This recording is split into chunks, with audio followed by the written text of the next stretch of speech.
Hi hello नमस्कार सांग मैंने केमती अच्छा आपण मैंने समस्ते आज ब्लॉगटी मु करुच्ची देखंतु एटा मो हस्बैंड लगे फार्म रे थाईलैंड आपुल बरकोड़ी या देखंतु ए कोड़ीर साइज जो देखा जाउची एडी माने एते छोट छोट ये आर साइज एते नुहे ये आहुरी बड़ बड़ हम तो ये कोड़ीटा खाइबा को भारी टेस्टी बहुत मीठा तो यहाँ पिजुड़ी जमती खाइले जमती लगे कड़कड़ माने चोबेला भाया ये कोईटा सेमती लगे।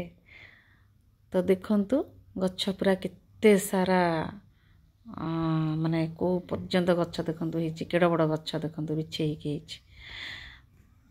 तो ये आउ गोटे भी गच्छ भी लगे ता पाखे ये जो कोड़ी हेची ये आउ गोटे प्रकार थाईलैंड आपुल बरकोड़ी तो ये भी सेमती मीठा और टेस्टी। तो देखो सेपटे बण होती तो जाई हेनी ये मुझे देखी तो गच्छ लगे तो गच्छ बढ़ी केमती देखो तो कोड़ी भी केते सुंदर है। तो केमती लगे आपण मानक मो वीडियो लाइक शेयर सब्सक्राइब करने को भूलिए नहीं। रहुची जय जगन्नाथ नमस्कार।